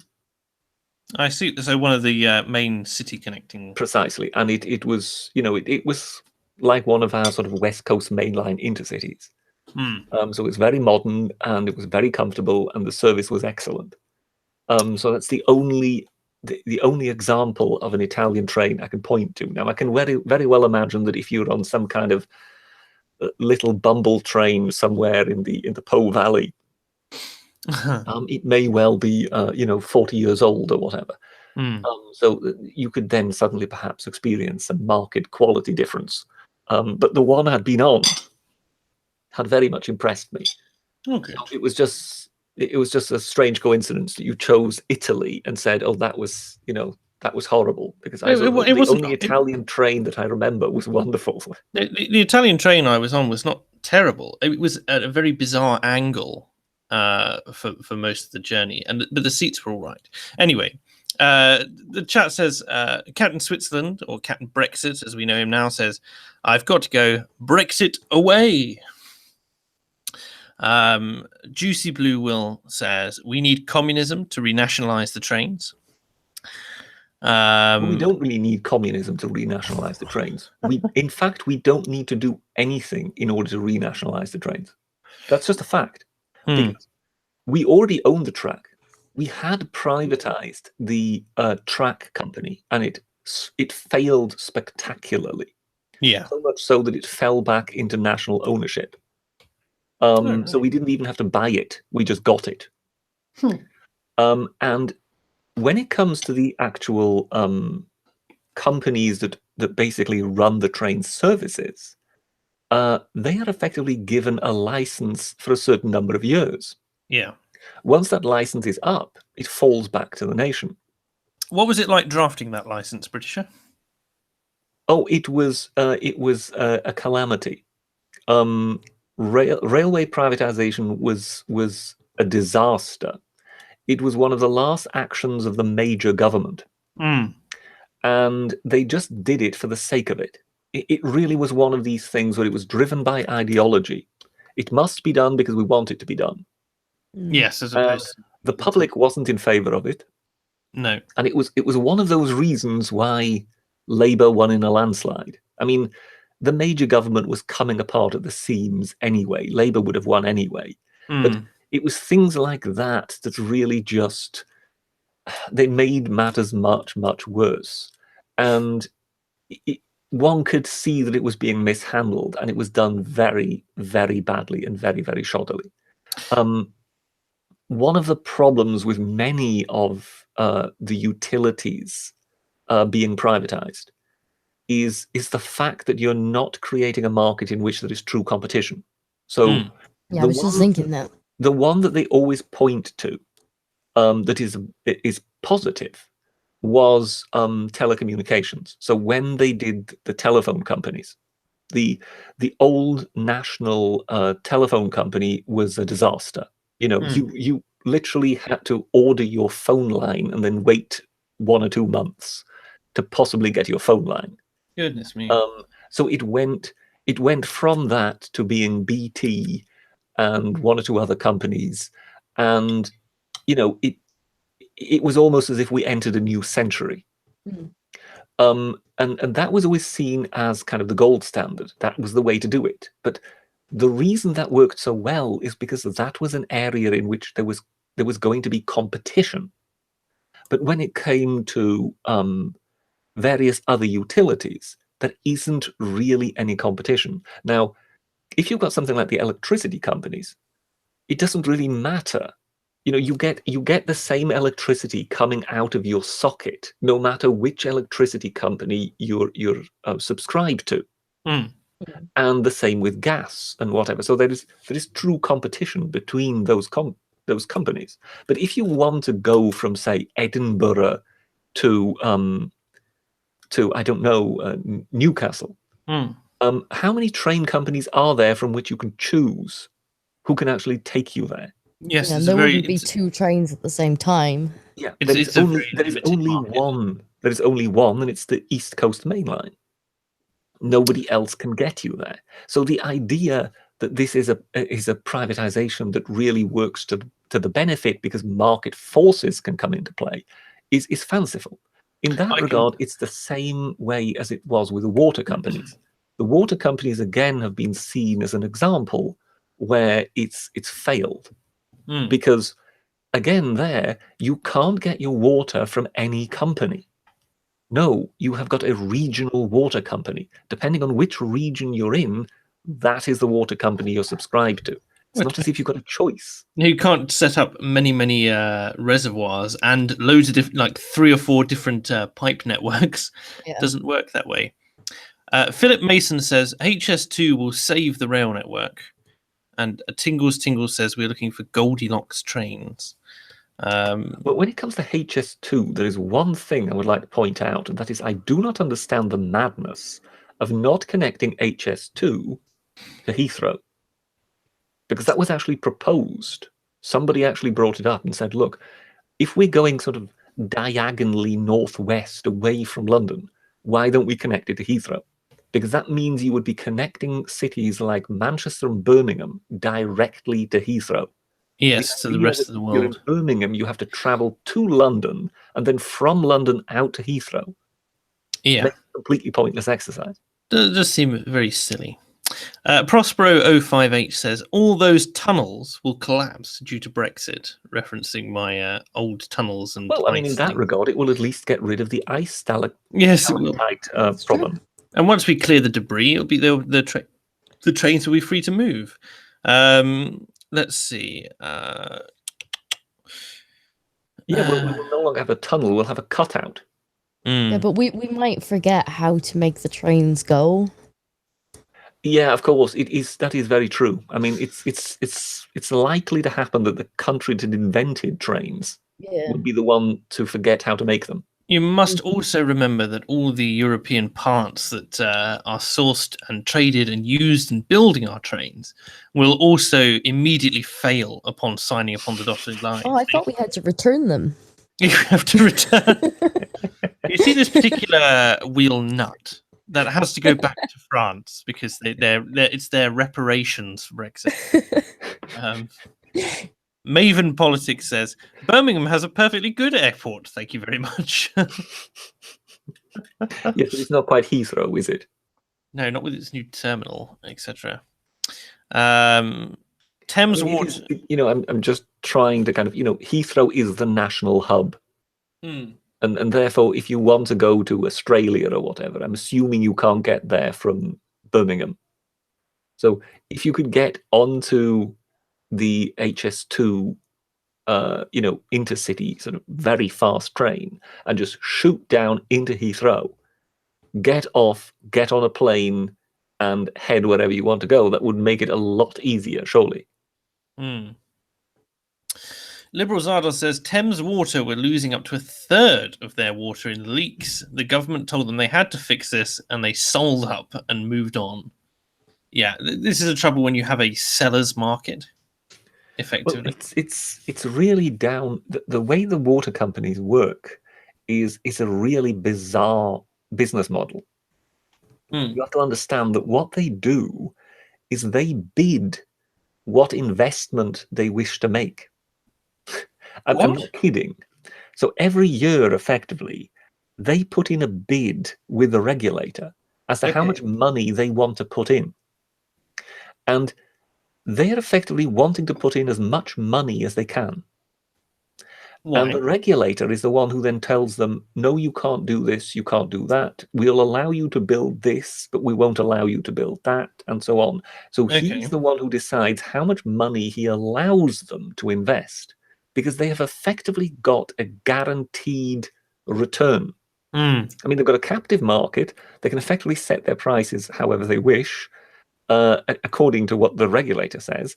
And the way that the profits are calculated, which is how the price gets to be set, is that one gives them a guaranteed return rate on the money they invest. Now, because that is higher than you would get normally in returns if you invest them on the market, Yeah. therefore the companies are interested in investing as much as they possibly can. Yeah. So as far as they're concerned, they want to build as many water purification plants as possible. And it's the regulator that has to then decide what they allow them to build. How many we need. And I mean, don't tell me that is the healthy working of a free market. Now I understand where all the national bond money goes to. Yeah, seems ridiculous. We haven't we got to the claim, and then we seem to have gone off on a tangent, as we like to do. So the claim, which said that most Western European countries would only dream of having the UK's record on train performance and punctuality, says UK passengers are more satisfied with their train service than many of their European neighbours. Well, it's mainly because of the British tradition of not piping up about it. Maybe, and yeah. also our European neighbours more than likely having higher expectations of their trains. According to a report from 2013, this data is now a little old, and which interesting considering 2 years ago the whole Southern Rail thing happened. So I'm really curious as to how well that has affected national sort of their opinion of it, because they were shut for the whole time. You could not travel between the south and London in a straight line. You had to go in a zigzag pattern because they were only running basically longitudinal, horizontally across the nation in these diagonal lines, and they wouldn't run any of the direct lines because they were so worn out that they hadn't replaced anything, that they needed to do a lot of serious work, and they couldn't also get the staff because the shareholders had taken so much money out of the company that there was nothing left to hire staff. Well, I mean, it's interesting that you mentioned Southern Rail, because I mean, Southern Rail has been a complete mess. But the reason people know so much about it is because it gets a lot of coverage. But the company that is currently creating most of the rumpus is Northern Rail. As I say, I'm only talking about the one I've had experience with. Because that is the one, I don't know if you've seen it on the news. I mean, just these last few days, it's ridiculous. I mean, they I think they introduced some changes to their timetables. And this is a few months back. They did that, and it just failed, and it failed colossally. I mean, trains were running awry all over the place. The entire system just came to a meltdown. And today now they say they've reintroduced 3/4 of the trains that they had cancelled, because the only way they could solve the chaos was to cancel lots and lots of trains. Yeah, that's what happened in the south as well. Timetable just got cancelled outright. In some cases, some really bizarre lines got cancelled. I believe I heard the one that's in the Lake District. I think it's a train to Windermere or whatever. Yeah. And you sort of think, well, hang on a moment, it's a single line. Yes, I mean, there's no alternative. Precisely. But what I mean is there are no sort of other through trains that could in any way mess with the delivery of that service. Yes. So what could possibly go wrong? And when you hear that service was then either, dramatically cut or deleted altogether, you sort of think, what kind of incompetent people have been put in charge of running this service? So that's why when you kind of turn on the national news and you get a bit of a sentiment of this particular story, you realize why so many northern politicians are pretty much foaming at the mouth over this. Yes. Because they cannot understand how it could possibly be screwed up this badly. And the other 25% of the services that were cancelled, they will still, one will still be waiting for that. Yeah. So it's remarkable. So in Southern Rail, that is the one, because around London or whatever, that one garnered a great deal of coverage. Northern Rail, you have to understand that pretty nobody much, talked about it. The entire area of Liverpool, Manchester, Leeds, I mean, these are major conurbations. In the third world. And, when you then have a complete calamity like this, where they decide, we'll change the timetable, and then from one day to the next, as a new timetable is introduced, suddenly just everything grinds to a halt and just nothing works. And the only way they can get the system running again is to just basically slash services. Yeah. Because they themselves don't seem to quite understand what is causing the kind of, what is the cork in the bottle? Where exactly is it not working? So in the end, they just start cancelling services until it starts moving again. See, that's the problem. They're not actually answering to their customers. It's not. Overall customer satisfaction with rail services, the UK came second in Europe, only to Finland. The European Commission's Directorate of Mobility the and Transport, Finns being famed for their rail services, of course. Of course, interviewed 26,000 respondents aged 15 years old or more from different social and demographic groups. Well, certainly for the UK, if you're 15 and using the train, because you have no choice and so on, you don't know any different, but you also don't really care. You have no memory of when it was better or worse, and you just sort of go and you go, "Oh, are you happy with the trains?" Well, yeah, it's all right.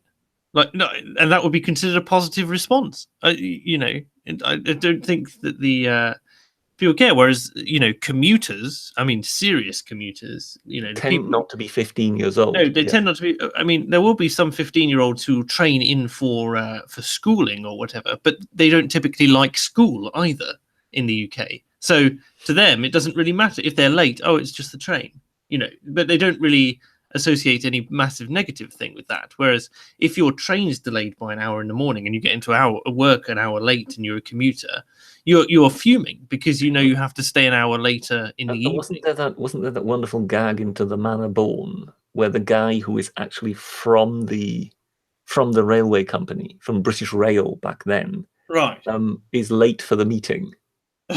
So he's kind of asked, why? Oh, the train was late. Frozen points. Yes. What? Amazing. In July? Well, it doesn't happen very often. It was just beautiful, and it kind of said everything about the attitude of that particular, of how things work. Oh, the other thing that I'm thinking of with regards to this is that most 15-year-olds don't pay for their train tickets. And there is also that, yes. So and it must also be pointed out that the British Railway tickets are just about the most expensive in Europe. Well, yes, they're six times on average. I think they worked out that if you wanted to buy season rail tickets or something, it was almost more than the national average earnings. You have to take into account this insane amount. Yeah, wasn't there a fellow who actually worked out that he could live cheaper in Spain and commute across via plane than actually commute around London? Yeah, that's also in there. Silly Sailor says, do the Finnish trains also have swastikas? They don't fly. They're not flying trains.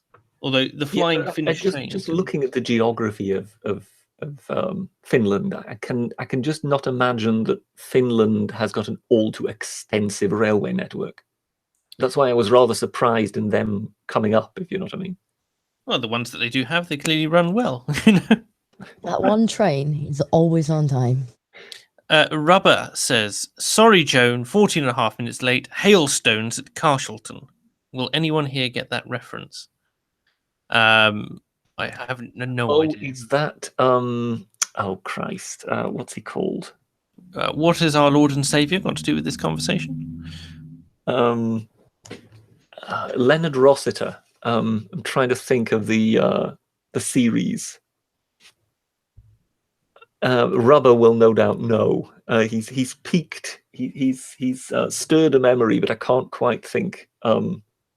Can't quite think of the name of the actual series. Savor this moment, chat. There's a Reggie Perrin. There we go, Robert. Yes, indeed. Reggie Perrin, he comes into the office every day, and there is yet another reason for the hold-up. And every time he comes in, the reason gets more and more ludicrous. Rasden Fasden says, as a Swiss person, I must say you Brits have miserable trains. Well, we would tend to agree with you, Rasden Fasden. Yes. Well, the Swiss do have an enviable rail system.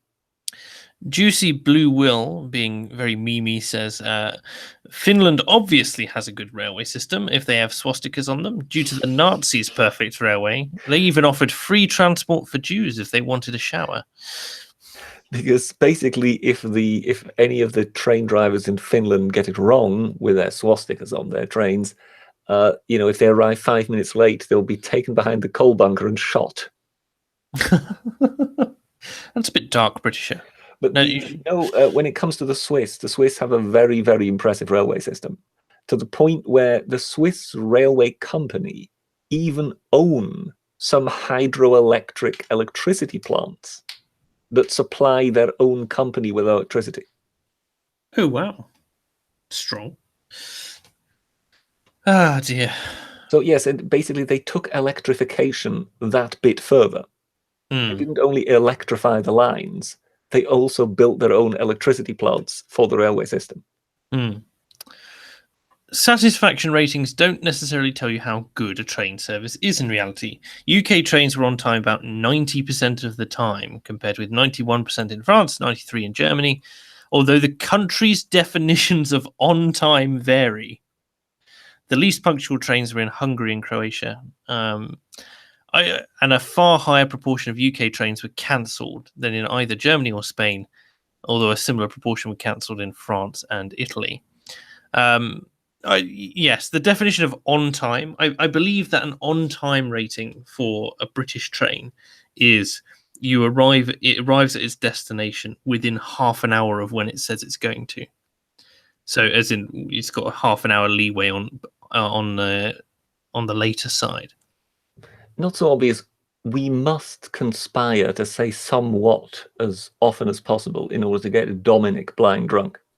It's funny, on Twitter I was being told that we need a drinking game for fake accents and unpopular opinions. Because if you remember, Dominic was the one who was going to drink every time we said somewhat. Well, I don't know if he was somewhat drinking or whether or not he was going to drink with us somewhat of the time. Has, of course, somewhat stolen my thunder, because I was hoping to be able to build in expressions such as great and super for the benefit of rubber. But Dominic has already beaten me to it using great and super in the chat. Sure. Because anybody who has seen Reggie Perrin will know what that refers to. But only all I can say is I have not got where I am today without saying great and super a great many times. You must remember on your live stream. You must remember that only 3 people in the chat have any clue what you are on about in this particular case. It's a 1970s sitcom, and it's very, very black humor. Racist. So it's yes, of course, yeah. It is. Let's just put it like this: it's about a gentleman of middle age who has got rather tired with life, and it kind of sends up the drudgery of everyday life of an ordinary living person, ordinary person in Britain. And in that regard, it has a certain cult following, Reggie Perrin.